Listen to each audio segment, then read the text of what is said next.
Our social marketing plan presentation is on Canada's prescription opioid crisis in Ontario. We narrowed down from our original proposal of opioid usage across Canada. Firstly, we realized our scope was too wide, and secondly, we wanted to differentiate ourselves from the other team who are looking at the fentanyl crisis in BC. Hence, we chose a different opioid form, prescription pills, and a different geographical area, the province of Ontario. Opiates have been used to manage pain for thousands of years. In modern day, they are prescribed mainly for pain relief after surgery or accidents, for cancer treatment, or administered at end-of-life care. The active ingredient can be naturally occurring substances such as codeine or morphine, which comes from poppies. There are also synthetic opiates such as fentanyl. The problem is that opiates can be highly addictive in some people, even when taken appropriately and prescribed by a doctor. Problems seem to arise when people take the substance longer than needed for chronic pain treatment. Even patients taking opiates for more than 5 days can develop a drug dependency and a myriad of other issues. It seems that Canada's opioid crisis started with legally prescribed opiate prescriptions in the 1990s, especially through the pharmaceutical marketing of OxyContin, making this ongoing prescribing of opiates an erupting social issue. The Canadian Mental Health Association was established in 1918. It's a non-profit organization with a mission as a nationwide leader and champion for mental health, to facilitate access to resources for people to maintain and improve their mental health. And they also champion community integration to build resilience and support recovery from mental illness. With hundreds of touch points across Canada, the organization tailors its services to the needs of each community. The main priorities for this organization are, number one, resources on mental illness for increasing awareness and education. Secondly, influencing public policy, specifically at the federal level. Also, they organize and implement national recovery-focused programs such as workplace campaigns and peer support. And then finally, they also do events such as training and advocacy events, and also hold conferences. Our purpose is to educate at-risk populations about substances that contain opioids and to modify their behavior to ask doctors for alternatives. Our focus is to increase the level of information and awareness around opioid-based prescriptions, and also increase awareness of alternatives to pain management by developing a health promotion model to promote the alternative as the product. So before we began planning our campaign, we took a look at our strengths, weaknesses, opportunities, and threats. Let's take a look first at our strengths. The opioid crisis is a high priority issue. Governments, healthcare institutions, law enforcement agencies, and others are getting involved. Ontario recently brought in prescription monitoring systems, and there's a lot of information available on opioid abuse. Lastly, the Canadian Mental Health Association, our partner, is a respected organization that's active in more than 330 communities across Canada. On the weaknesses side, the Canadian Mental Health Association relies on donations, and there's no guarantee the money that will continue to flow. This ricochet effect means that not having a lot of money, we have to rely on volunteers, and we don't necessarily find ones that are well-versed in opioid abuse or drug addiction. Finally, we need to organize better among our champions and promote more effectively within our communities. On the opportunity side, people and organizations are motivated to find an answer, particularly since this affects all levels of society. The legalization of cannabis in Canada is timely, given that marijuana has been offered as an alternative to opioid pain medication. And we can use learnings from the HIV/AIDS campaign to help inform our public service program. And finally, we live in the digital era. We can use social media and technology to create low or no-cost campaigns. On the threat side, we need to understand that we're fighting a huge battle. Opioids are overprescribed by doctors. They're too available, and most critically, they're addictive. People are not aware of the amount of drugs in which opioids are present, and they don't necessarily ask their doctors or pharmacists for help. And Big Pharma has declared opioids safe, not addictive, and the best thing for pain medication. So we're fighting institutional dogma. And last but not least, there's a stigma against opioid addiction, which keeps people from asking for help or speaking out. So bottom line, we have a lot going for us, but there's a lot of challenges that we have to overcome within this campaign. While our target audience seems large, there are a number of reasons we chose these two target audiences. Studies have shown that from 2015 to 2016, there were over 9 million prescriptions filled for opiates in Ontario by almost 2 million people. Women accounted for 55% of all opiate prescriptions. Opiate prescription numbers is highest in those over the age of 65. Those 65 and older have the highest rate of hospitalization due to prescribed opiate poisoning. 15 to 24-year-olds are given fewer opiate prescriptions but have the fastest growing hospitalization rate for opiate poisoning. Opiates are consistently chosen for the moderate to severe chronic pain associated with age-related osteoarthritis. Females and the elderly typically get their opiates from physicians or their family and friends. Young males abuse opiates more frequently than others by crushing them and snorting or injecting them, and they will frequently pay for illicit opiates. As a result, we have a few groups that are in more danger of harm from opiates than others. These are the elderly, especially women, risky young males, those suffering depression, especially women, and anyone with chronic pain, especially women. These groups will be represented throughout the campaign. We did not include doctors as a target audience because as a mental health organization, our goal is to better the state of those suffering by offering them healthier options. Please note, not included in our target audience are those patients who remain in constant medical care for opioid-prescribed chronic severe pain, including cancer patients and those in palliative care. The next step in our CMHA campaign was to establish the specific behaviors that we wanted our target audience to embrace, thereby being able to instigate 3 forms of change in our target audience: behavioral, knowledge, and belief. Now, ethically, we wanted each of these behavioral changes to create value for society, and not just for the CMHA. So our drafts focused on users and potential users of opioids, thereby being able to benefit society as a whole, rather than just one organization. Behavioral objectives need to be SMART: specific, measurable, achievable, realistic, and time-bound. Our behavioral objective fulfilled these SMART goals by being something that we could track: the number of the target audience, patients, who are asking for more information about their opioid prescription. The SMART objectives overlap with the 5 priorities put forth by Lee and Kotler, that being impact, willingness, measurability, market opportunity, and marketing supply. Now, one of the challenges was, will our target audience be willing to act this way? After all, it can be stigmatic to ask a doctor who just told you what to do to say, I'm really wanting to learn about alternatives. Self-preservation and curiosity are 2 of the most basic human instincts, and a cost-benefit analysis of pain reduction for our group suggested that people would be interested in seeking alternatives if it gives them the same benefit with less consequences. Our knowledge objective is a practical one. In order to combat the social crisis at hand, people need to know what options are available, and critically, question their personal diagnosis. This objective led us to consider numerous strategies, such as the statistics on benefits, the amount of money saved or spent, or statistics of risks. We felt that knowledge of the risks would carry the most weight in this campaign. Yes, the money and benefits involved with the alternatives would be a factor, but in the competition for people's attention in the waiting room or a doctor's office or on a billboard or wherever, we needed a punch that could drive the campaign home. So our belief objective is similar to our behavioral one, but rather than combating the initiative or willingness to seek alternatives, our intent was for the objective to focus on the need of opioids, pain reduction. We want to correct the misconception that opioid prescriptions was the be-all, end-all, and spin the positives of alternatives rather than playing up the risks and dangers and the boogeyman mentality of the knowledge objective. We also want to provide a positive lens for the CMHA's campaign for its own reputation, that they empower individuals rather than attempt to scare them out of using certain kinds of medicine. So lastly, our goal was to decrease prescription opioid use, overuse, dependency, and addiction, all of which would be measured in a few ways.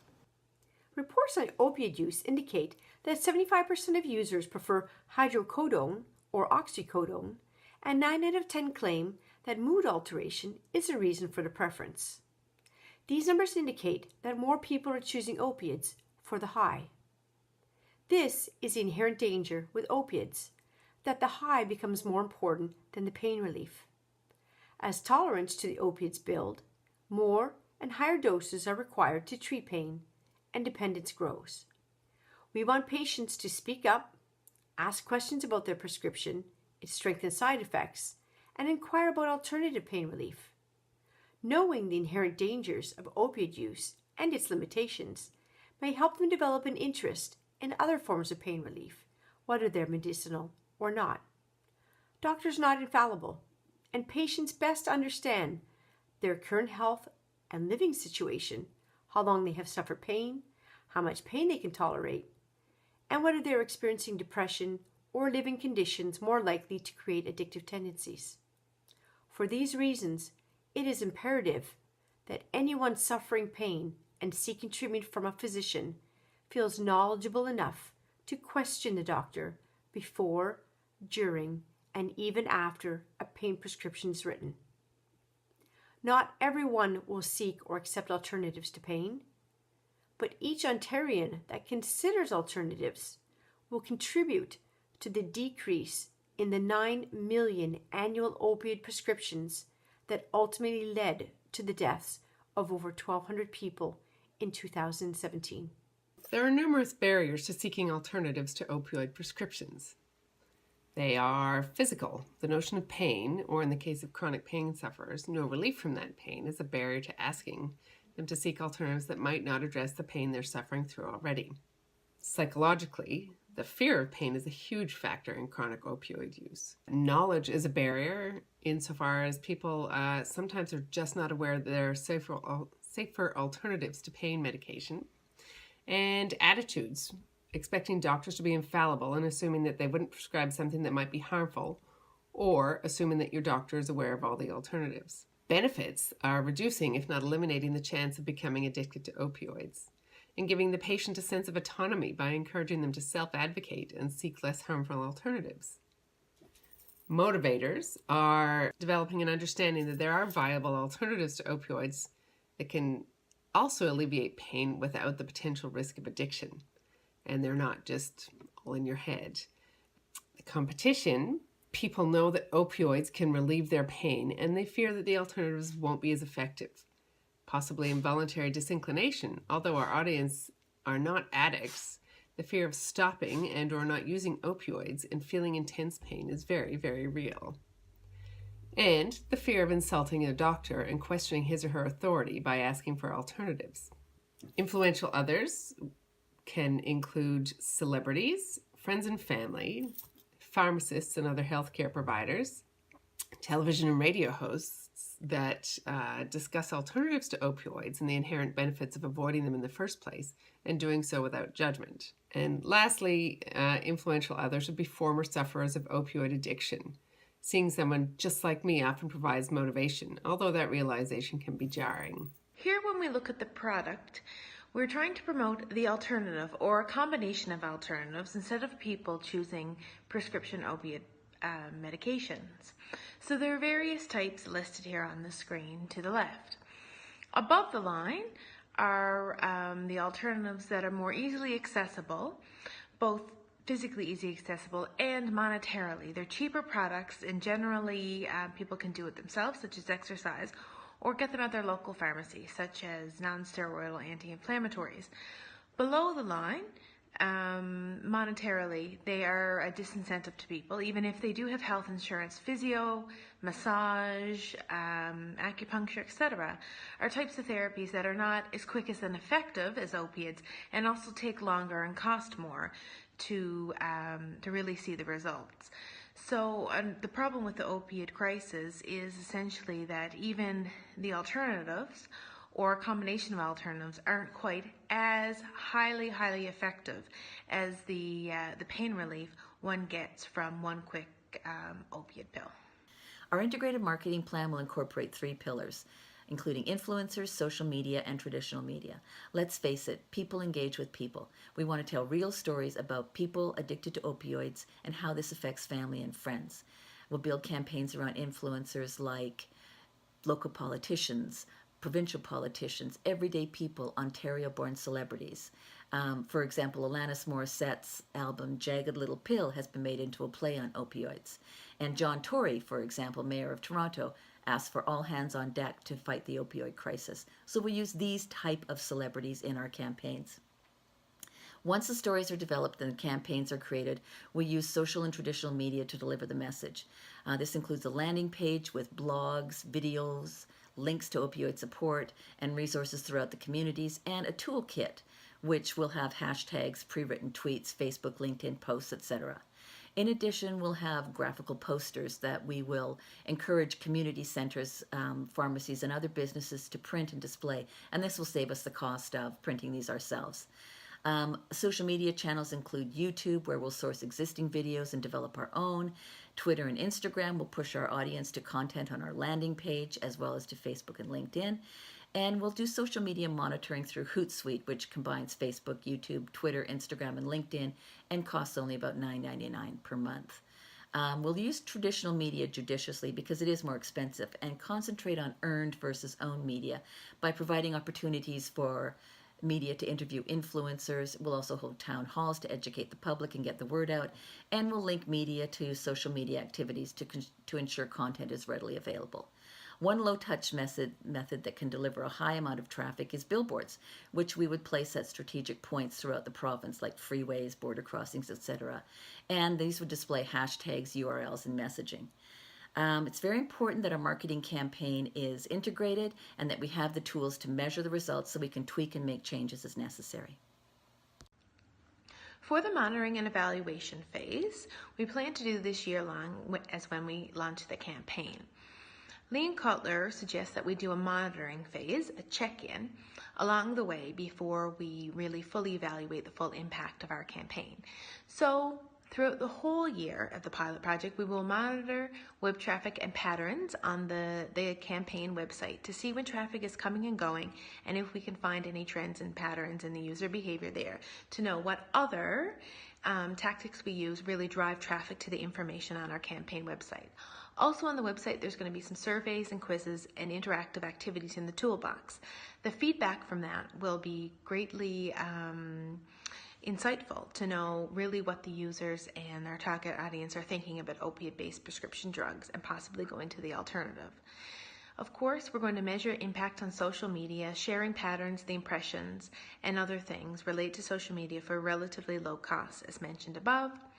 And, of course, tracking traditional earned media reach, because that is one of the ways, earned media is one of the most reputable ways to get our message out from a good source.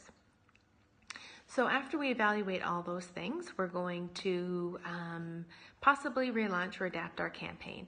Then we're going to head into the evaluation phase after 1 year.